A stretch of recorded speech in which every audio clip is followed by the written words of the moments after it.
everyone, welcome back to my channel Law Tips with Sapna.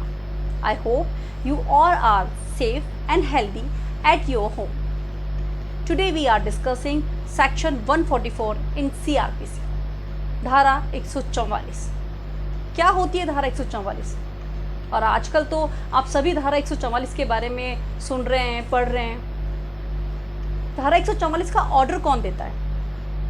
कब इसे लागू किया जाता है? इसका प्रभाव कितने दिन तक रहता है? कहाँ पर इसे लागू किया जाता है? और अगर कोई धारा 144 के ऑर्डर की अवहेलना करता है तो उसके लिए क्या सज़ा दी जाती है?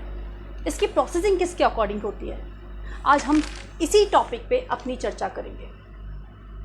धारा 144 CRPC में इसकी हेडिंग है power to issue order in urgent cases of nuisance और अप्रीहेंड्स डेंजर, यानी न्यूसेंस और आंशिक खतरे के अर्जेंट मामलों में आदेश जारी किया जाना।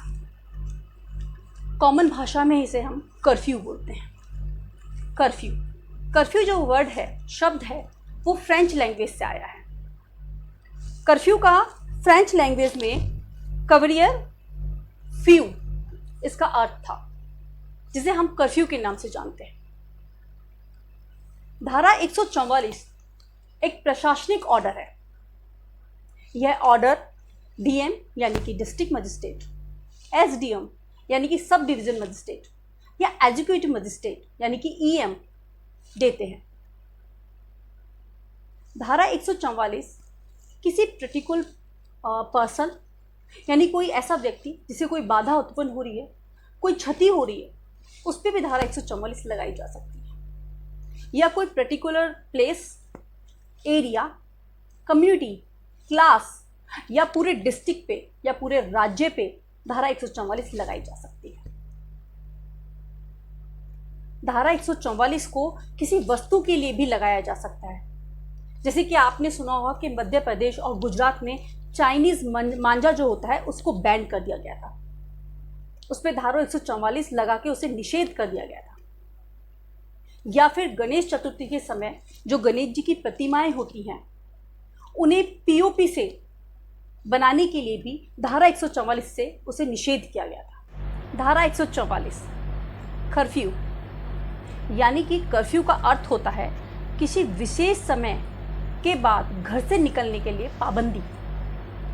जैसा कि आपने पहला देखा होगा कि हमारी सरकार ने, राज्य सरकार ने या हमारी केंद्र सरकार ने ये ऑर्डर दिया था कि कोई भी व्यक्ति 7 AM to 7 PM तक ही घर से निकलेगा, उसके बाद नहीं। यानी कि रात्रि के 7 बजे से लेकर सुबह के 7 बजे तक आपको अपने घर में रहना है।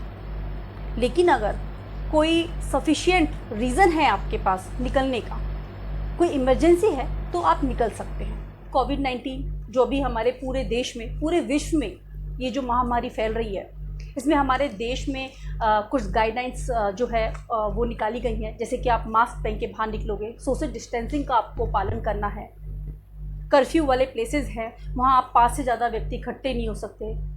अभी जुलूस नहीं निकाल सकते। कोई शादी है या कोई ऐसा आपके यहाँ पर ओकेज़न है जहाँ आपको करनी है, कोई शादी करनी है या कोई ऐसा फंक्शन आपको करना है जो करना ज़रूरी है, तो उसमें 50 से ज़्यादा व्यक्ति इकट्ठे नहीं हो सकते।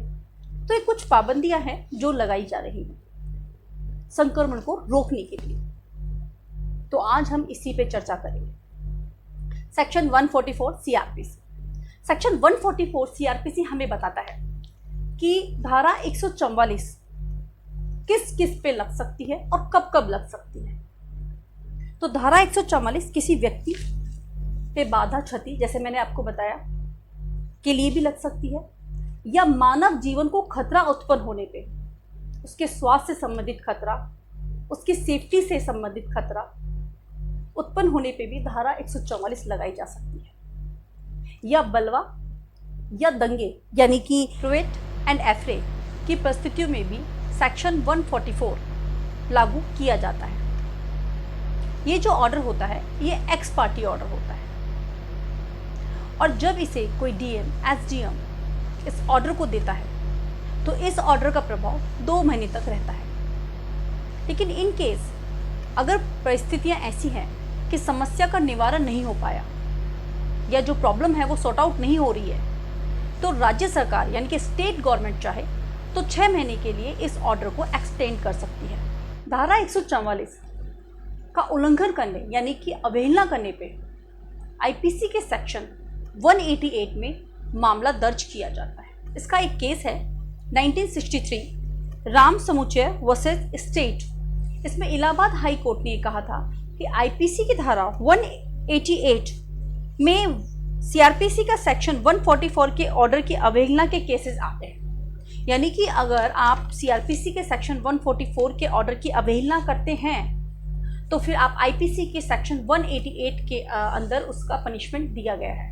अब जो आईपीसी का सेक्शन 188 है, ये जो सेक्शन है इसमें स्पष्ट रूप से कहा गया है कि ये जो ऑफेंस है 144 का, ये ऑफेंस कॉन्जिबल ऑफेंस है एंड बेलेबल ऑफेंस है। यानी कि इसमें बेल मिलेगी और बेल जो है वो आपका अधिकार है, ये जमानती अपराध है। अगर कोई व्यक्ति 144 के ऑर्डर की अवहेलना करता है, अगर वो अवहेलना किसी व्यक्ति यानी किसी पर्सन के बाधा उत्पन्न या क्षति उत्पन्न करने से संबंधित है, तो उसमें 1 माह तक का कारावास और फाइन और बोध मिल सकता है। लेकिन अगर 144 का ऑर्डर के अवहेलना आप ऐसे केसेस में करते हो जिसमें कि मानव क्षति को मानव स्वास्थ्य को कोई खतरा उत्पन्न हो रहा है, उसकी सेफ्टी को कोई खतरा उत्पन्न हो रहा है, या दंगे या बलवा के अगर केसेस है, अगर वहाँ आप 144 के जो ऑर्डर है उसकी अवहेलना करते हो, तो फिर उसमें आपको 6 मंथ तक का इम्प्रिजमेंट और फाइन और बोथ दिया जा सकता है। यानी कि 6 महीने तक का कारावास या जुर्माना या दोनों से आपको दंडित किया जा सकता है। मैं आपको यहाँ बता देती हूँ कि जो 144 सीआरपीसी का जो सेक्शन है उसमें एफआईआर दर्ज नहीं होती है। यानी कि कोई भी पुलिस अधिकारी आपसे ये नहीं कह सकता कि मैं अगर आप 144 ऑर्डर की अवहेलना करते हैं तो मैं आपके अगेंस्ट में एफआईआर दर्ज कर लूँगा। इसमें एफआईआर दर्ज नहीं होती है। सीआरपीसी का सेक्शन 195 हमें ये बताता है कि इसमें कंप्लेंट जो होती है, रिटन कंप्लेंट दी जाती है, और ये रिटन कंप्लेंट जो होता है वो पब्लिक सर्वेंट दे सकता है, और वो पब्लिक सर्वेंट वो होगा जिसने कि इस ऑर्डर को निकाला है। यानी कि जो पुलिस पर्सन है, जो पुलिस ऑफिसर है, he is not a competent person. अब बात आती है ये कि अगर आपके ऊपर 188 सेक्शन में मुकदमा दायर कर दिया गया है, पुलिस ने आप पे या मुकदमा दायर कर दिया है, या पुलिस, क्योंकि ये कॉन्जिबल ऑफेंस है, आपको गिरफ्तार करके थाने में ले जा सकती है, ये उसका राइट है। बिना वारंट के पुलिस इस मामले में आपको गिरफ्तार कर सकती है। तो वहां थाने में पुलिस आपको आपके बेल के बारे में आपको इन्फॉर्म करेगी, आपको बताएगी कि आप इसमें बेल ले सकते हैं, ये आपका राइट है। अब आप बेल कैसे लेंगे? यहां आपको बेल के लिए एक जमानती की जरूरत पड़ेगी जो आपके लिए जमानत दे सके। पुलिस आपसे एक फॉर्म जो है वो फिल करवाएगी, उसमें जमानती के साइन होंगे और आपको बेल दे दी जाएगी। ये जो फॉर्म होता है, इस फॉर्म में ये लिखा होता है कि जब भी आपसे एक्सपेक्टेशन की जाएगी कि आपको कोर्ट में हाजिर होना है, उस समय आपको कोर्ट में हाजिर होना पड़ेगा।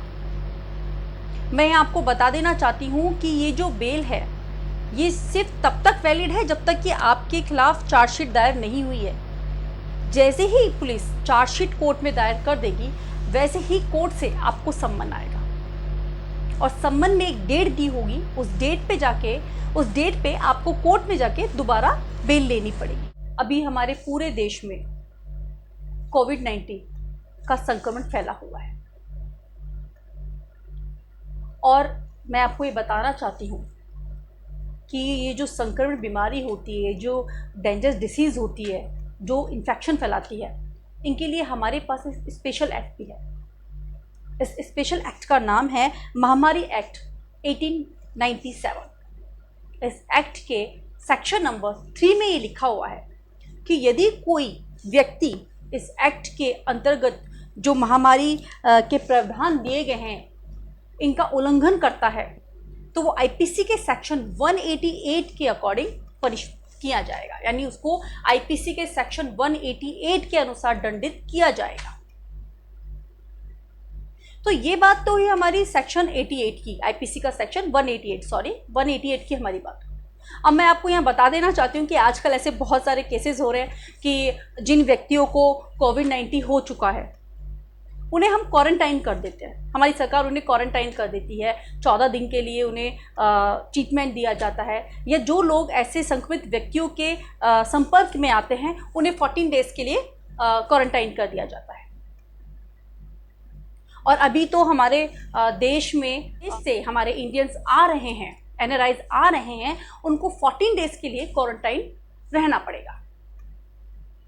अब अगर क्वारंटाइन के समय कोई व्यक्ति उस ऑर्डर की अवहेलना करता है, वहां से भाग जाता है, तो मैं आपको बताना चाहती हूं कि आईपीसी का सेक्शन 271 में क्वारंटाइन के प्रावधान दिए गए हैं। यानी कि जो क्वारंटाइन क्रिया है संक्रमण को रोकने के लिए उसकी अवहेलना करता है तो फिर उसमें आईपीसी के सेक्शन 271 में 6 मंथ के लिए इम्प्रिजमेंट और फाइन और बोथ दिया जा सकता है। या फिर कोई व्यक्ति पब्लिक प्लेस पे थूक रहा है, उसे कोई बीमारी है, इन्फेक्टेड बीमारी है, कोविड-19 है उसे, अभी इस समय हमारी सरकार ने भी ये निर्देश दिए हुए हैं, गाइडलाइन जारी की हुई है कि कोई भी व्यक्ति किसी भी प्लेस पे, इधर उधर जो पब्लिक प्लेसेस है उस पर नहीं थूकेगा, क्योंकि अभी हमें नहीं पता कि किस व्यक्ति में कोई बीमारी है, कोविड-19 है या नहीं है, तो उससे संक्रमण फैलने के चांसेस बढ़ जाते हैं। तो अगर कोई व्यक्ति ऐसा करता है, पब्लिक प्लेस पे थूक रहा है वो, तो उसके लिए आईपीसी का सेक्शन 270 है। 270 में इसमें बताया गया है कि यदि कोई व्यक्ति ऐसी बीमारी को फैलाने के आशय से पब्लिक, यहाँ पर मैंने बात की है आशय, इंटेंशन होनी चाहिए उस व्यक्ति को, पब्लिक प्लेस पे थूकता है तो उसे 2 वर्ष तक की सजा और फाइन और बोध दिया जा सकता है। तो आज का जो हमारा टॉपिक था कर्फ्यू, यानी सीआरपीसी सेक्शन 144 और आईपीसी सेक्शन 188 जो हमने आज डिस्कस करा है, ये आपको जो इन्फॉर्मेशन मैंने आपको दी है आपको पसंद आई हो। और मैं नेक्स्ट टाइम भी ये कोशिश करूँगी कि अपनी जो वीडियो है वो ऐसी कोई इन्फॉर्मेटिव और इम्पॉर्टेंट टॉपिक पे बनाऊँ। तो अगर आज की वीडियो आपको अच्छी लगी हो तो please subscribe my channel and share my videos and like my videos. Thank you so much.